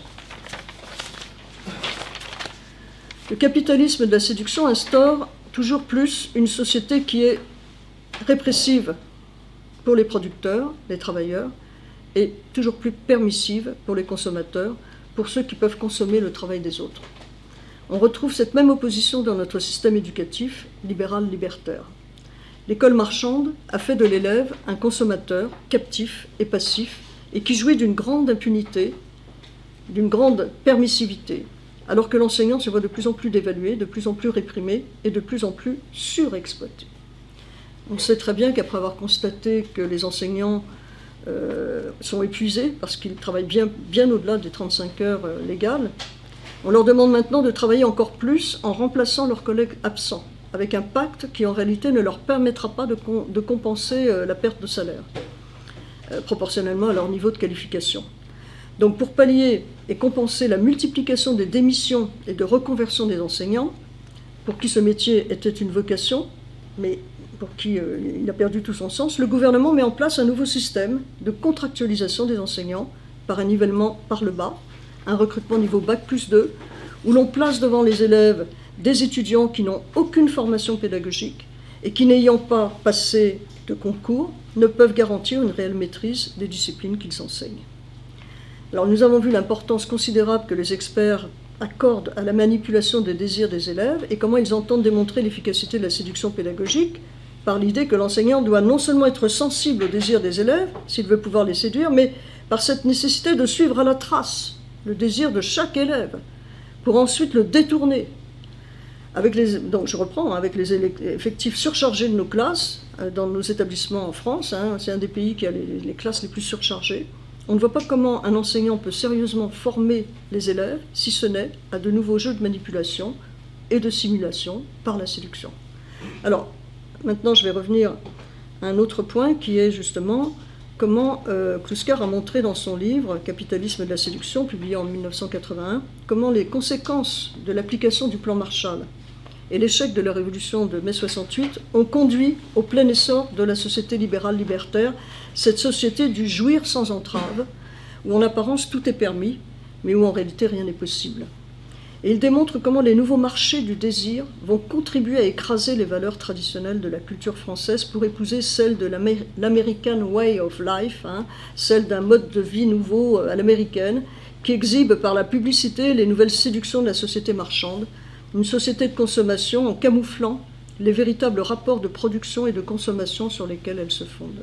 Kluskar remarque en particulier que cette séduction vise principalement à masquer les antagonismes de classe qui règnent au cœur de cette société de consommation et qui serait, soi-disant pour tous, celle du jouir sans entrave. Il montre en particulier que le prolétariat n'a pas réellement accès aux biens de consommation dont jouissent pleinement la moyenne et la haute bourgeoisie. Le prolétariat n'a accès en réalité qu'aux biens d'équipement qui lui permettent de se rendre sur le lieu de travail, avec la voiture et l'essence, ou la machine à laver qui a permis de libérer du temps pour systématiser le travail des femmes. On retrouve ainsi dans l'évolution de notre culture et de notre système éducatif actuel les principales caractéristiques sur lesquelles se fonde la société libérale libertaire: le ludique, le libidinal et le marginal. La séduction y joue un rôle majeur parce qu'elle est le moyen le plus efficace qui permet de masquer les conflits de classe et d'endormir toute résistance à ce système de domination où peut librement se déchaîner enfin la bête sauvage, pour reprendre l'expression de Hegel, désignant par ce terme la violence incontrôlable de la société marchande, de cette société devenue totalitaire parce qu'elle n'est plus qu'un marché et où le désir, parce qu'il est réduit au marché, est systématiquement détourné, transformé, contrôlé. C'est en ce sens que Michel Kluskar a montré prophétiquement en 1999, avec néofascisme et l'idéologie du désir, que cette idéologie du désir est devenue la manifestation dans la société libérale libertaire d'une forme plus radicale de domination, c'est-à-dire qu'elle se révèle être comme l'expression même d'un néofascisme. Voilà, je termine.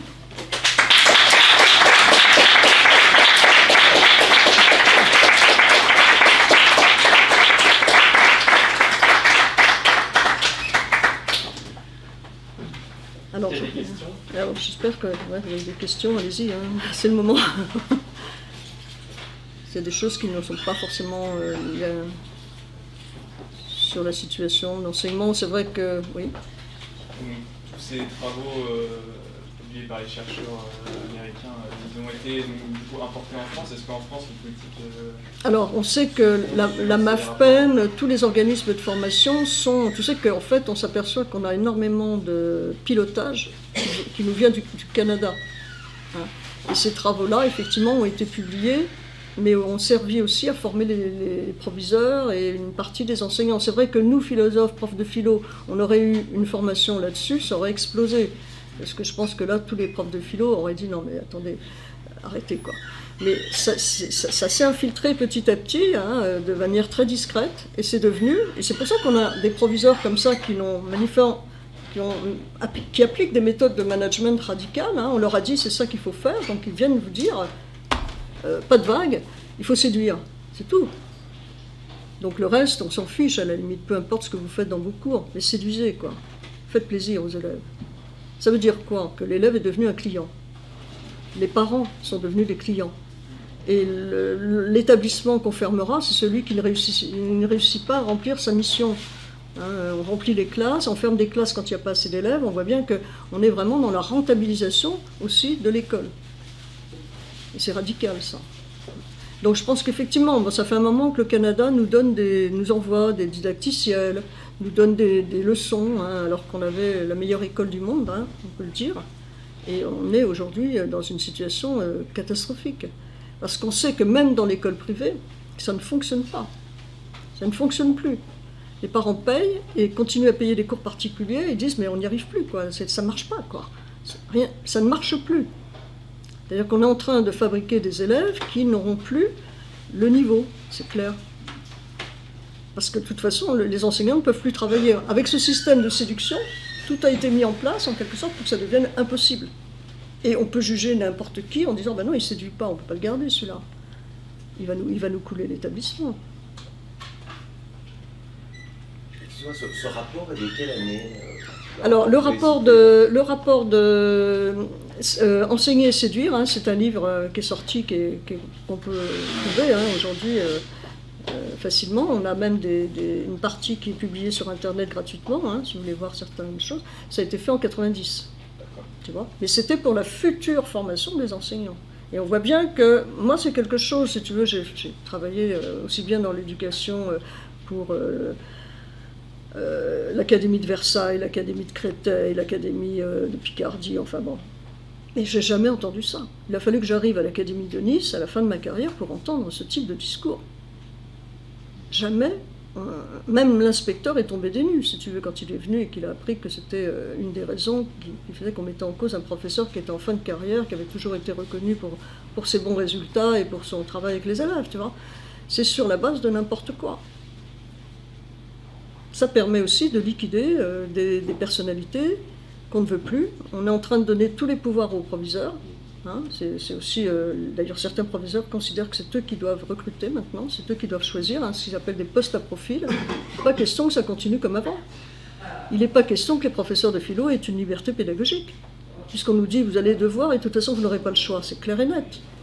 Ils seront évalués sur la base de quoi? Sur la base de rumeurs. Non, je pose la question parce qu'on a l'impression que c'est des constructions, ces constructions néolibérales, là, ce sont des constructions à très long terme. Oui, oui, tout à fait. Hein, tout à fait. C'est des ça. agendas. Absolument. Disent, hein. Et alors, je me dis comment on pourrait déjà faire, parce que votre travail là est très sérieux, la généalogie, hein, tout oui. ça. C'est très très important parce que c'est diffusé très lentement. Distillé, on peut dire, oui, exactement. Voilà. Et on arrive maintenant au résultat d'une distillation sur 20 ou 30 ans. Absolument. C'est pour ça que je Ah oui, oui. Et alors ça me pose une vraie question. Est-ce que notre premier travail, ça ne serait pas déjà de faire des généalogies très sérieuses, avec les noms des gens? Ah oui, oui, tout à fait, oui. Ça c'est intéressant, oui, bien sûr. C'est très intéressant sur les influences canadiennes, les influences américaines, et cette distillation très lente. Et est-ce qu'il y a un cerveau qui effectivement relie le projet global? Oui. Alors c'est vrai que Kluskar en parle un petit peu à certains moments, puisqu'il explique bien qu'on est dans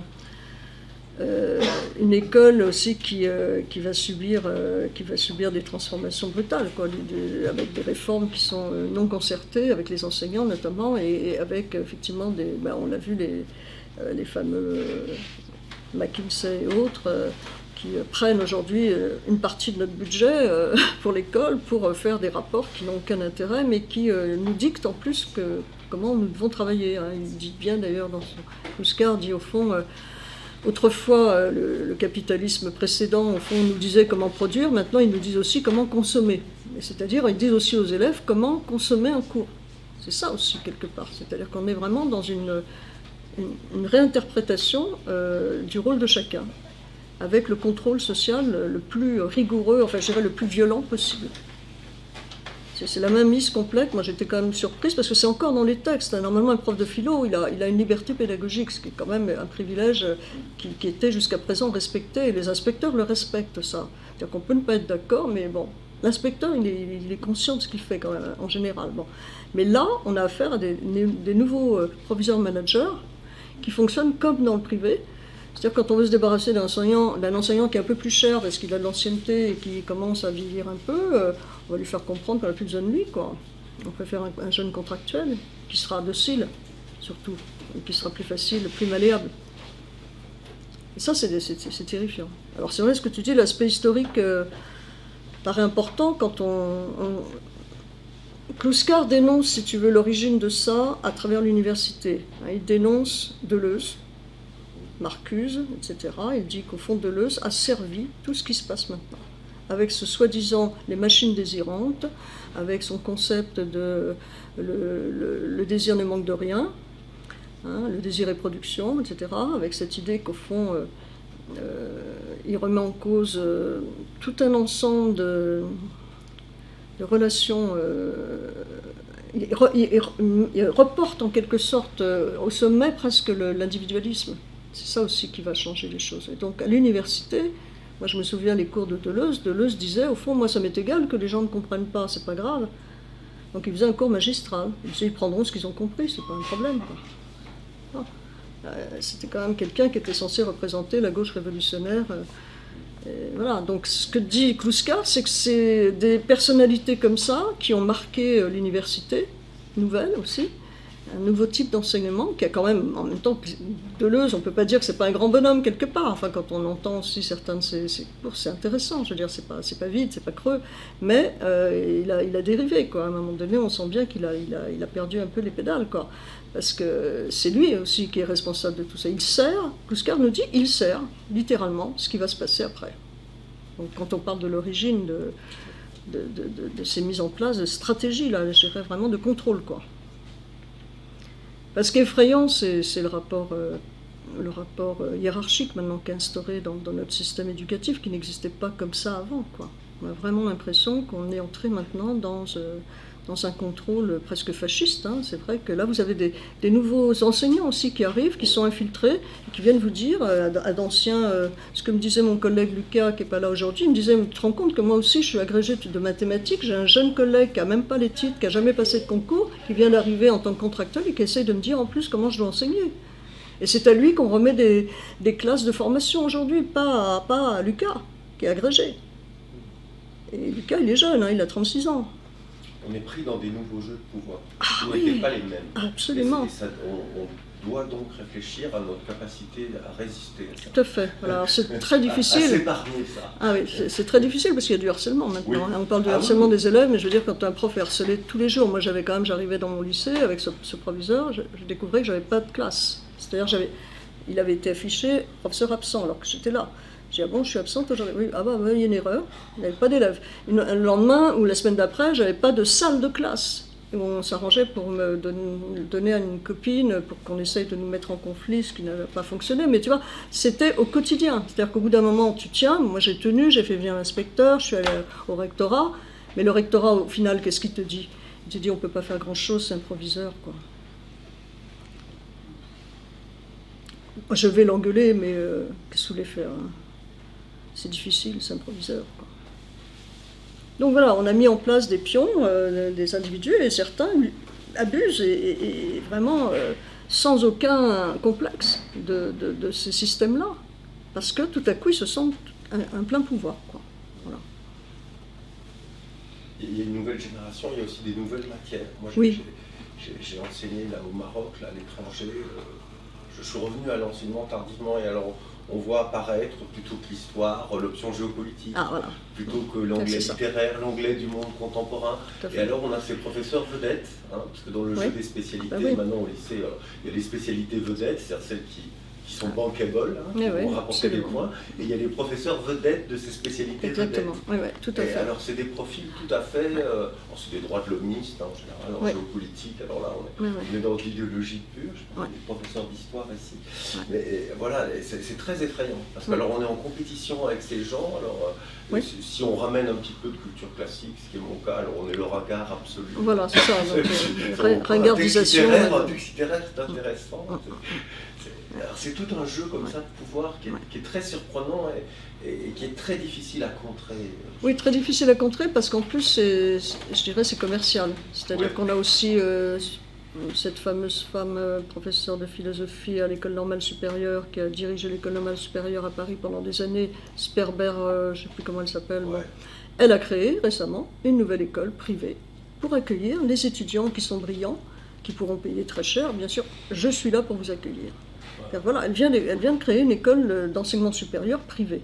Enfin, moi, j'ai l'impression qu'on va vers ce que fait le Japon. Il faut savoir qu'au Japon, un couple qui veut faire un enfant commence à préparer un crédit de longue durée pour pouvoir payer l'école, la scolarisation de leurs enfants. C'est-à-dire que l'école publique privée, c'est terminé, quoi. Moi, j'étais au Maroc l'an dernier, alors là, ça m'a donné une image de ce qui sûrement va arriver en France. Mon grand regret, mais ils ont laissé complètement tomber leur instruction publique. Hein, donc c'est un système où les profs sont sous-payés, il y a des problèmes de discipline. Et on voit fleurir des grands groupes d'éducation privée qui traînent tous les enfants de la bourgeoisie. Et, voilà. Et alors ce qui est très intéressant, le groupe dans lequel j'étais, on retrouve des gens dans le conseil d'administration, comme Madame Belkacem, par exemple. Ah bah voilà, ces gens se recadrent. Oui, complètement, oui, ils se replacent au cœur des dispositifs. C'est socialiste, cette dame, tout à fait, qui a défendu l'école. Elle est dans un des grands groupes privés, elle touche des jetons de présence qui a son nom dans les papiers, mais ça ne sert à rien. Absolument. Et ces gens se recasent comme ça. Oui, exactement. Alors là, c'est tout à fait surprenant. C'est ce côté de monopole aussi, d'appropriation de... notre système a été dépouillé, quoi, a été détruit, on peut le dire. Hein. Je crois que je ne sais pas ce qu'il va en rester. Moi, je parlais presque pour... j'avais envoyé un message à Georges Gasto récemment en lui disant, après tout, est-ce que c'est pas une belle opportunité pour nous tous d'essayer de créer une école populaire qui serait vraiment, qui remettrait en cause ce type de pratique de séduction, etc., pour faire justement montrer qu'autre chose est possible et que ça marche. Mais bon, après, le problème, c'est comment, quoi. Oui, non, c'est comment, c'est les fonds. Voilà. Il faudrait trouver des vrais philanthropes. Voilà. Mais puisque ce jeu maintenant est privé, Ouais. hein, et puisqu'on ne peut plus s'appuyer sur le système républicain, oui, il faut monter des écoles populaires. Oui. C'est ça. Il faut que nous-mêmes, on utilise le marché pour le socialisme et le communisme, exactement comme les Chinois utilisent le marché pour développer le socialisme. On est à une nouvelle étape de lutte. Et moi je crois ça. Oui. Je pense qu'il va falloir, à un moment donné, on peut pas se laisser dévorer comme ça, quoi. Non. Je t'avoue que moi, les dernières années d'enseignement, ça a été une véritable souffrance. Oui. Qu'en est-il de l'action syndicale en la matière, enfin sur ce que, alors, spécifiquement ce que tu dis? Alors c'est un petit peu, voilà, ce que je dirais, l'action syndicale, c'est un peu la survie actuellement. C'est-à-dire que les syndicalistes sont aussi très menacés, comme tu le sais, c'est-à-dire qu'ils sont très peu convoqués pour des décisions fortes, hein. On ne leur demande pas tellement leur avis. Moi, ce que me disait Lucas aussi, c'est qu'il était assez déçu, même par les syndicats très proches, de voir que finalement beaucoup de choses sont acceptées, hein. Il y a une sorte de compromis permanent. Ils sont eux-mêmes très menacés, donc ils n'ont plus beaucoup de pouvoir. Tu as dû remarquer que quand les grandes réformes se mettent en place, Macron ne convoque même plus les syndicats, il considère qu'il n'y a plus besoin d'eux, quoi. Donc c'est ça le problème, c'est qu'on a perdu même la représentativité qui existait avant. Mais est-ce qu'ils ont intégré déjà ce que toi tu fais comme critique? Peu importe le pouvoir. Plus ou moins, tu as aussi des opportunistes, hein, qui sont devenus syndicalistes et qui ne sont pas des gens sérieux, quoi, qui sont des gens même terriblement carriéristes, hein. Malheureusement, c'est vrai, c'est triste à dire, tu vois. Moi, j'en ai fait l'expérience aussi dans ce lycée, c'est-à-dire que c'était justement des gens qui étaient censés nous défendre, qui faisaient les pires combines, on n'imagine pas, quoi.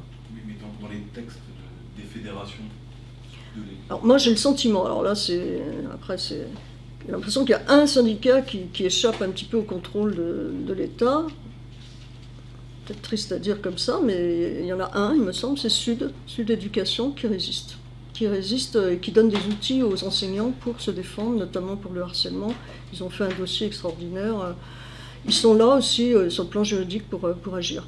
Le SNES, j'ai l'impression que c'est un petit peu... il y a de très belles choses. Moi, j'ai assisté à de magnifiques conférences aussi, sur la sécurité sociale, sur l'évolution des droits des travailleurs, des choses remarquables.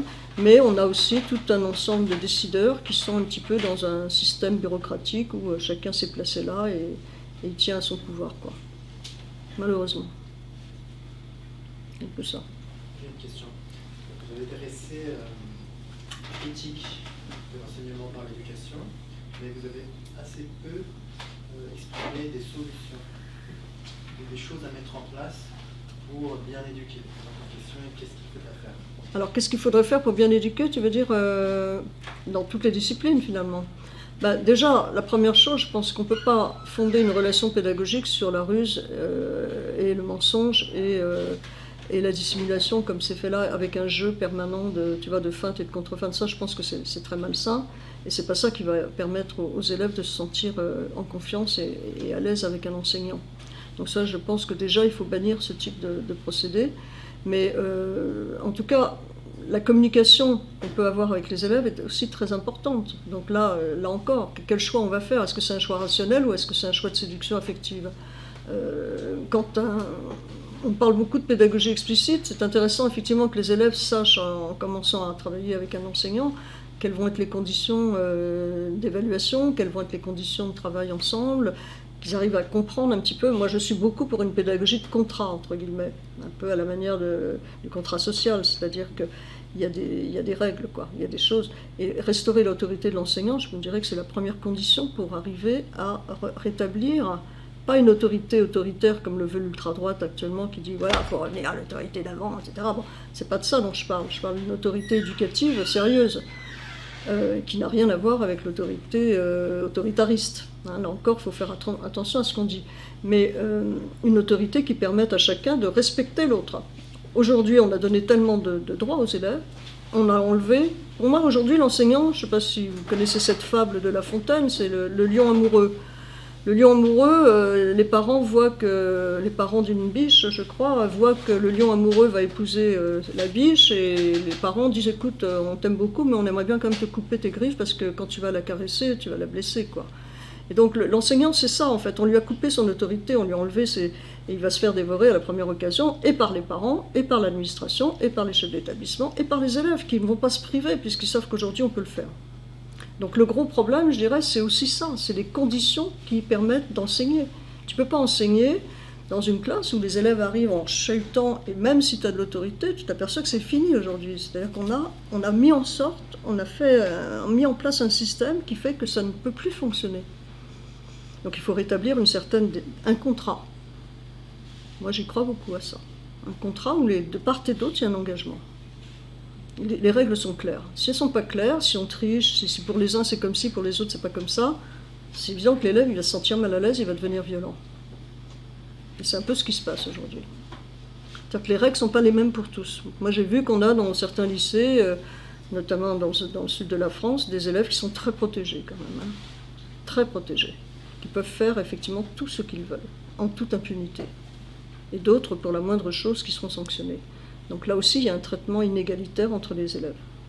Et c'est ça qu'on paye aujourd'hui, c'est qu'on parle de harcèlement, mais il y a aussi tout un ensemble de mise en place de relations entre les gens qui ont généré ça. Donc qu'est-ce qu'il faut faire ? Je dirais, en tout cas, je pense que la plupart des enseignants ont la vocation, ils croient en ce qu'ils font, mais aujourd'hui on ne les laisse plus enseigner, on ne les laisse plus travailler. C'est un peu laissez-nous travailler, c'est ça que disent les enseignants. Arrêtez avec vos contre-réformes et tout ce que vous faites qui nous empêche finalement de vivre simplement. Aujourd'hui, on a une désertion. En fait, tu as vu la situation. C'est-à-dire moi je regarde tous les jours, je vois des centaines de profs qui demandent une reconversion. On a des centaines de profs qui démissionnent, alors qu'ils viennent de passer des concours difficiles, qu'ils ont passé des années à préparer, tu vois. Quand ils voient ce qui se passe maintenant dans les lycées, dans les collèges, ils préfèrent s'en aller, vendre autre chose, même devenir un petit commerçant, vendre n'importe quoi, mais pas ça, quoi. Parce que ça devient une question de santé mentale, quoi. Et le fait de recruter des profs qui n'ont pas été formés, de ce petit jeu que fait le gouvernement pour que ça coûte moins cher, parce que c'est ça aussi, hein, c'est faire des économies sur le dos des élèves, c'est catastrophique. Catastrophique. On ferme les classes dès qu'il manque un élève sur l'effectif. Enfin, ça n'a aucun sens, alors qu'on devrait au contraire revenir à une école beaucoup plus généreuse. Il n'en est plus question. Donc quand tu dis qu'est-ce qu'il faut faire, toute la révolution, oui, sans doute une révolution globale, mais c'est pas seulement l'école qui va résoudre le problème, quoi, je dirais, c'est vraiment un problème général, quoi. Non. Est-ce que vous pourriez nous en dire plus sur les modalités d'évaluation des nouveaux professeurs par rapport à leur capacité à séduire ? Comment est-ce qu'on évalue ça au moment du CAPES, parce que vous parliez... Ah oui, c'est-à-dire qu'en fait, quand je dis séduire, c'est-à-dire qu'on leur demande souvent, comment est-ce que vous allez enseigner l'éducation civique, qu'est-ce que vous allez faire, c'est-à-dire qu'on leur demande de réciter, tu sais, là, dans toutes les formations, tu as des petits registres comme ça de choses qu'il faut savoir, en quelque sorte. Et au lieu de faire appel à la réflexion et à la problématisation des questions, on demande maintenant pratiquement à des candidats de réciter, quoi. Alors l'évaluation, elle se fait de façon très ambiguë parce que quelqu'un qui a un peu de personnalité peut très bien dire c'est pas si simple, quoi. Évaluer dans quel sens ? Oui, effectivement. Quel type d'évaluation et pourquoi faire ? Là, je t'avoue que moi, je suis plus dans le secteur. Maintenant, je suis en retraite, donc je peux pas te dire comment ça se passe maintenant. Mais autrefois, il y avait quand même des règles équitables aussi. C'est-à-dire qu'un professeur, on voyait bien, d'abord il était inspecté tout le long de son année de professionnalisation. Donc on avait le temps de voir quand même comment il fonctionnait dans différentes classes, avec les élèves, comment il préparait ses cours, comment ça se passait avec le groupe, quelles étaient ses motivations réelles. Enfin, tout ça, ça pouvait effectivement permettre de se rendre compte du profil. Mais aujourd'hui, pour vouloir faire ce métier, il faut vraiment avoir le moral, hein, je dirais. Ou alors, moi j'ai l'impression qu'il y a des gens qui sont protégés. On en a quelques-uns, comme ça on les voit arriver, ils sont très jeunes, ils ont déjà toutes les promotions qu'ils veulent, ils ont les classes, ils ont des salles pour eux, ils ont du matériel que personne n'a jamais eu. Enfin, et c'est des gens qui te contrôlent, qui contrôlent le lycée, avec le chef d'établissement. Donc ça, tu vois, ça fiche tout en l'air. C'est tragique parce que là, moi j'étais étonnée, enfin j'ai dit attends, c'est pas toi qui vas me dire ce que je vais faire, tu rigoles ou quoi ? Ah bah si, c'est moi qui suis maintenant coordinateur de ta discipline. Le type, il avait eu à peine 8 ans d'enseignement, moi j'en avais 20 ou 30 presque, et il venait me dire, il essayait de me dire bientôt comment je devais travailler, tu vois. Alors qu'il faisait rien dans sa classe, mais rien. Les élèves étaient dans la cour, quoi. Il fallait qu'il aille les chercher, parce que c'était un séducteur, que les élèves avaient compris le truc, quoi. Donc j'avais plus envie de... Tu vois, mais ça vaut le coup d'aller jeter un petit coup d'œil aussi pour voir le résumé qui est fait de ce truc-là. Mais voilà, ça s'appelle enseigner et séduire, mais c'est quand même catastrophique, quoi, je veux dire, parce que on est bien dans le commerce, quoi. On est bien dans le rapport clientèle. L'élève est devenu un client et le professeur est un travailleur qui doit se soumettre et séduire le client. C'est ça maintenant, la relation. Et c'est ça qui fait qu'on n'y arrive plus. Surtout en philo, je veux dire, en histoire, c'est pareil. Hein. En France. Ouais. Voilà, pareil. Ouais. Voilà. Et tu as très bien fait le lien, le concept central, tu as fait le lien entre Kluskar et Deleuze, mais c'est cette affaire de désir. Oui. Et ce qu'on doit opposer contre cette école du désir, c'est d'autres concepts. Alors, qu'est-ce qui s'oppose au désir? Tu l'as dit, le contrat, c'est-à-dire la morale. Tout à fait. Hein? La loi. La loi, donc c'est la morale. Respect de la loi. Et la deuxième chose dont on ne parle plus, qui s'oppose au désir, ce sont les besoins. Et le marxisme, quels sont les besoins de nos élèves? On leur fait parler, on les pousse à parler de leurs désirs qui sont en général illimités. C'est de la psychanalyse mal digérée. C'est de la psychanalyse délirante et infinie. Absolument. Hein, mais quels sont les besoins? Tout à fait. On évalue de moins en moins les réels besoins des Exactement. élèves. Or, une éducation marxiste, elle doit se fonder là-dessus. Quels sont nos besoins? Pas les besoins du marché, pas seulement les besoins du marché, mais les besoins de la société dans son ensemble et les besoins de chacun de nos élèves, effectivement, et des groupes. Et on ne parle plus des besoins. Non, Moi, vrai. je suis très surpris. Ouais. Ben, ça, c'est une vérité que défend Kluskar, effectivement. Moi, Oui, je l'ai lu plusieurs fois. Le besoin à la place du désir. C'est-à-dire qu'on ne peut pas continuer comme ça, quoi. Le désir, c'est tellement arbitraire, c'est infini, effectivement. C'est quelque chose qui est incontrôlable. Le besoin, on peut savoir, effectivement, répondre à un besoin, c'est effectivement à quelque chose qui est presque vital. En tout cas, c'est quelque chose qui est nécessaire. On n'est pas simplement dans... Donc on voit bien qu'on dérive là, avec ces séductions, voilà, ces stratégies. Alors je ne sais pas si j'ai répondu à ta question de savoir comment on évalue, mais l'évaluation, elle se fait de manière très arbitraire, je dirais actuellement. Tu vois. C'est ça qui est inquiétant quand même. Bon, ça a toujours été un petit peu ça, parce que quelquefois, c'est vrai que même dans les concours, tu vois des gens qui réussissent, tu te dis tiens, comment c'est possible, et d'autres qui ont été recalés, et tu te dis merde, quand même c'est dommage, parce que c'est un bon, quoi. C'est pas juste. Mais l'évaluation, là, elle est vraiment très arbitraire. Donc il faut tricher. Alors là, on est pratiquement obligé, c'est-à-dire il va falloir jouer le jeu de ce qu'on attend de toi. Un petit peu, là, par contre, là, peut-être qu'effectivement, il va falloir séduire un jury qui est quand même très axé là-dessus. Le test de l'air. Bah, tu sais, je ne sais pas si vous avez lu le livre le livre qui s'intitule, alors c'était La fabrique du crétin, Brigelli, professeur agrégé de lettres, La fabrique du crétin, et aujourd'hui c'est l'Apocalypse scolaire, le deuxième bouquin qui vient de sortir. Et lui, en gros, qu'est-ce qu'il dit? Il dit, oui, il faut séduire, la séduction est consubstantielle à l'acte pédagogique, et d'ailleurs, il faut qu'on apprenne à se vendre devant les élèves. Donc là, il emploie le terme clairement, il faut se vendre. Est-ce qu'il faut se vendre devant les élèves? Là, je dis qu'on est dans la prostitution, pratiquement. Il faut dire le mot, quoi, à un moment donné. Quelqu'un qui se vend, c'est quoi? Un être humain qui se vend? C'est pas la force de travail qui est... On est vraiment dans un rapport de domination, là. Et de domestication de l'enseignant. C'est ça qui est inadmissible, je trouve. Qu'on l'a jamais traité comme ça. Chaque année, ça se dégrade, quoi. Et on lui demande de plus en plus. Travailler plus, remplace les collègues absents, continue, tu auras peut-être une prime, au mérite. Donc c'est vrai qu'il y a tout à reconstruire. Ce que dit Georges est tout à fait, malheureusement, tragiquement vrai, c'est qu'il va falloir tout reconstruire, et ça ne se fait pas du jour au lendemain, quoi. Et qui va vouloir reconstruire, en plus, comment on va pouvoir reconstruire tout ça? Sur des ruines actuellement, parce que c'est ça qui se passe. Et ce qui est curieux, c'est qu'on s'aperçoit que les parents souffrent autant que les enseignants. On parlait de l'autorité, du rapport à l'autorité. Les parents sont perdus. Alors, je ne dis pas qu'ils ne sont pas coupables aussi quelquefois, mais ils sont autant victimes que nous de ce système, en fait. Ils pleurent. Hein. Moi, je vois des parents qui viennent pleurer dans nos bras. Ils nous disent mon fils ne me parle plus depuis 6 mois. Merci de faire qu'il aille encore en cours. Ben voilà, on en est là, quoi. Ça devient un problème de santé. Le problème, c'est qu'il y a un problème de santé qui empêche de poser la question de l'enseignement. Ça va mal, moi, je le vois. Oui, c'est ça. Les derniers établissements, Ouais. il faudrait quasiment déjà intervenir en psychosociologie. Exactement.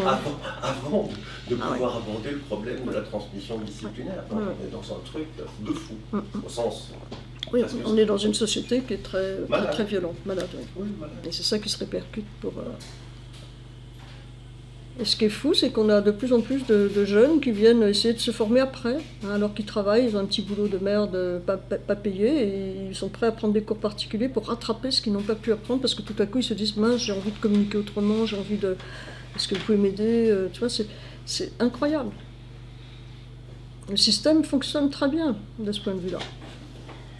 La machine à commerce, une nouvelle boutique. Voilà. Est-ce qu'il y a d'autres questions? En tout cas, c'est la jeunesse et les jeunes générations qui vont porter le projet. On attend de voir. Je pense qu'ils sont en train de prendre conscience de ce qui se passe quand même. Beaucoup. Comment est-ce que tu expliques la visibilité de Brigelli? Essaye de parler un petit peu plus fort, Tu j'ai expliques la visibilité de Brigelli. De Brigelli, oui. Brigelli, alors que il paraît quand même aller dans ce sens de la thèse de l'éducation déclarante. Alors Brigelli, je ne sais pas si tu es au courant, il fait partie du groupe, il est éditorialiste dans la revue Causeur, revue d'extrême droite. Et ouais, il s'est reconverti lui aussi, tu vois, il a tourné sa veste. C'est ça le problème. Donc maintenant, l'éducation, Comment ? ça se dépolitise, ça va plus vers la droite? Ben, tu sais, oui, moi je pense qu'on va de plus en plus, on a de plus en plus de gens qui disent bon bah moi maintenant c'est chacun pour soi. Moi le jeune collègue là, de philo que j'ai rencontré, j'avais jamais vu ça hein, dans le sud. Lui c'est vraiment ça, c'est développement personnel. C'est le développement personnel, chacun pour soi. Et si je t'écrase, c'est très bien, ça veut dire que je suis plus fort. C'est comme ça. On n'est plus du tout dans l'esprit de fraternité, de coopération, c'est je te marche dessus, tant pis pour ta gueule, quoi. Si je peux le faire, je le ferai. Donc c'est d'autres valeurs, c'est d'autres relations, hein. On a parlé d'autres échanges, d'autres natures d'échanges. C'est violent. Moi j'ai l'impression de retrouver... Alors, quand je disais que Kloskar nous renvoie vraiment vers quelque chose qui est totalitaire, qui va vers le néofascisme, effectivement, c'est ce qu'il nous explique bien. Hein, dans son analyse, et on a ça déjà dans les... Moi j'avais l'impression de voir des capots presque, tu vois, dans mon lycée, le dernier que j'ai fait, enfin à Fréjus en tout cas, l'avant-dernier, parce que j'ai demandé à partir après 1 an, j'ai dit non, je peux pas, pas une deuxième année, non, je veux garder ma santé, merci. Mais heureusement j'ai pu partir et changer de lycée, mais j'avais l'impression d'avoir affaire à des capots, tu sais, c'est-à-dire qui sont là, qui te contrôlent, qui te disent... Toi, tu dois faire ça maintenant, tu dois passer dans tel truc, tu dois faire l'animation pour les parents, de la visite des classes techno, tes profs de philo, on te demande de faire maintenant du marketing, quoi. Toi, tu dois faire ça, on a fait le plan, toi, t'es là, toi, t'es là, toi, t'es là. C'est des petits chefs qui secondent le chef. Donc on a une hiérarchie qui est en place maintenant dans les lycées, c'est assez monstrueux. Et ça fonctionne. Ce que j'ai jamais vu avant, moi, quand j'ai commencé à enseigner... C'était pas ça, hein, du tout. Donc ça s'est accéléré, ça va très vite. C'est impressionnant de voir la mise en place des infiltrés et de cette espèce de système de contrôle féroce. Hein. Féroce parce que tu as effectivement des jeunes qui disent « moi de toute façon c'est ma carrière qui compte, je viens de m'acheter une villa sur la Côte d'Azur là, avec piscine, j'ai des crédits donc de toute façon j'écrase tout le monde, rien à foutre. Hein. » Ah non, mais moi c'est ça que j'ai vu à Fréjus, hein, si tu veux. Oui, ça fonctionne financièrement, parce qu'avec maintenant la bah oui. pédagogie partage, les tout à projets, fait. etc., c'est cling-cling. Ah bah c'est ça. Donc si on va vite sur son volume horaire obligatoire, on peut développer plein de projets, et alors là on accumule. Voilà. Effectivement, mais il faut bien être dans le système. Hein. Bien dans le système et bien avec le chef, quoi. Voilà, et là tu gagnes de l'argent. Pour une fois, tu gagnes de l'argent. Ouais. C'est terrible. C'est terrifiant. Moi, j'ai vu ça. Moi, c'est vrai que ça m'a donné la chair de poule plusieurs fois. Je me suis dit, mais comment c'est possible? Comment est-ce que vous pouvez être comme ça, quoi? Comment est-ce qu'on peut avoir fabriqué des profs comme ça, quoi? Donc on atterrit là tout à coup, atterrissage pas d'urgence, mais, mais voilà, on découvre des dégâts terribles. Mais on a des profs malades aujourd'hui qui tiennent plus le coup, quoi, qui démissionnent, qui sont dans un état. Moi, ce qui m'inquiète, c'est tous ces départs, parce que c'était quand même des gens qui apportaient beaucoup, qui disparaissent et qui sont remplacés par n'importe quoi, n'importe qui, et des copains du pouvoir. Donc on peut se demander ce que va devenir notre école, effectivement. Là, il y a de quoi s'inquiéter, effectivement. Oui, ils sont dans un jeu de contradictions. Moi, j'ai vu fonctionner comme ça ce lycée privé, là, comme d'autres. Et en fait, on a toujours, comme pour la Sécu ou l'hôpital, la critique du système étatique en disant c'est pas efficace, etc. Ben, quand on voit le modèle de l'entreprise privée appliqué, c'est une catastrophe. Mais même sur des élèves qui ont des potentiels, parce qu'ils appartiennent à des classes favorisées, mais en fait, ça devient un tel bordel, pardon l'expression. Hein, la compétition, chacun contre tous, l'absence de solidarité d'une équipe éducative, que de toute façon, il y a des dysfonctionnements, mais énormes. C'est-à-dire que leur système privé n'est pas opérationnel, n'est pas efficace, même selon leurs propres critères. Ah, tout à fait. Mais c'est ça le problème. Hein, et donc, je pense qu'ils seront très vite dans une impasse. Parce qu'il y aura très peu d'établissements privés qui auront en fait le capital humain pour développer correctement une éducation qui est un système complexe. Exactement. Voilà. Et ce qu'on a mis 200 ans à construire à travers un système républicain global, c'est quelque chose de très précieux. Parce que c'est très complexe et c'est fondé sur la tradition. Parce que je crois qu'il y a un lien fondamental entre l'éducation et la tradition. Donc quand tu repars sur juste une entreprise privée, tu ne crées pas ni tradition, ni don d'éducation. Donc tu en portes à faux par rapport à ta propre mission. Tout à fait. Et on était l'exception française, on avait quelque chose de vraiment rare, un bijou précieux qui est écrasé maintenant, complètement détruit. Je pense que c'est organisé par l'OCDE. C'est possible. Oui, l'OCDE, oui. Qui est de Boulogne et qui coordonne les pays capitalistes. Qui a des gros études. Qui missionnent évidemment l'équipe au Canada, parce qu'ils ont les moyens financiers pour nous faire. Les gens qui sont missionnés, ils vont faire exactement ce qu'on leur demande. Ils ont les conclusions avant de faire l'étude. Oui, c'est un peu ça aussi qu'on retrouve chez les chercheurs canadiens. Parce qu'une fois qu'on a l'expertise, on peut l'appliquer.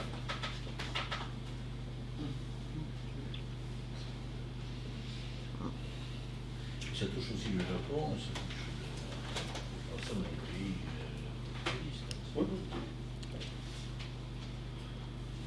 Tu as raison sur l'idée que ça touche les pays. Moi, j'ai eu 5 ans en Chine dans l'université chinoise, et c'est un cas spécifique. La Chine, c'est le Sud, plus une expérience de socialisme réel, mais qui résiste beaucoup mieux. C'est-à-dire, on voit qu'ils ont les mêmes problèmes qui se posent au niveau de... Parce que la société change, il y a une partie de capitalisme, donc il faut réajuster les matières d'enseignement, mais ils n'ont pas du tout lâché sur leur modèle traditionnel. C'est pratiquement tous les pays d'Asie qui ne lâchent pas sur les méthodes traditionnelles. Les Chinois disent, mais pourquoi vous voulez qu'on change? On enseigne comme ça depuis des millénaires, donc notre éducation, c'est notre tradition. Absolument. Voilà.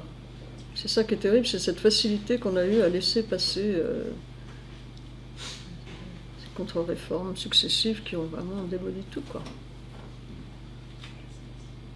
Ça s'est fait insidieusement, ça s'est fait de manière très sournoise. Et on nous a pas donné le choix. C'est-à-dire que les profs ont contesté à chaque fois, on dit mais non, ça fonctionne pas comme ça marche pas, c'est pas possible, vous pouvez pas faire ça. Et à chaque fois, ça a été appliqué quand même. C'est un petit peu maintenant comme ça que ça marche, quoi. Non, mais il y a une 5e colonne, je ne sais pas si elle est au bois de Boulogne, mais dans les ministères, il y a une 5e colonne. Faut dire les choses. Mais même, je me souviens, c'est au début des années 2000, Jacqueline de Romilly, qui n'est pas une révolutionnaire, elle a dit à un moment donné, alors personne n'a écouté, elle a dit, on est en train d'effondrer l'enseignement du français et de la langue française de l'intérieur. Tout à fait. Jacqueline de Romilly a dit. Oui. Non mais c'est intéressant, les réactionnaires sont toujours très intéressants, parce qu'ils voient bien le problème du changement, et c'était une grande universitaire cette dame. Et elle a dit, ça vient de l'intérieur, comme les effondrements de l'hôpital, des autres services publics. On a une 5e colonne qu'il faut combattre. Absolument. À l'intérieur des établissements, à l'intérieur des ministères. Il ne faut pas se tromper là-dessus. Ouais. Et là où il ne faut pas se tromper non plus, c'est qu'on sent que l'extrême droite veut tout récupérer. Elle se place là je dirais, en sauveur en ce moment, en disant c'est nous qui allons pouvoir remettre en place tout ça. D'ailleurs, Brigelli a ce discours, c'est pas par hasard s'il est causeur, c'est nous qui allons pouvoir enfin tout remettre en place, l'autorité des enseignants, etc. Mais ça va être autre chose que ce qu'on attendait, justement, autre chose, parce que ce sera encore plus radical. Et là, il y a de quoi s'inquiéter. C'est la récupération qui va être faite de tout ce travail qu'on est en train de constater aussi. C'est-à-dire, ils se servent d'ailleurs souvent de nos analyses pour ensuite contourner autrement et dire, bah oui, vous vous rendez compte, c'est plus possible.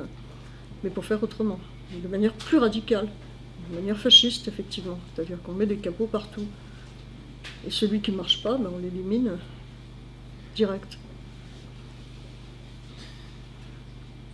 Merci à tous, merci à vous. Merci.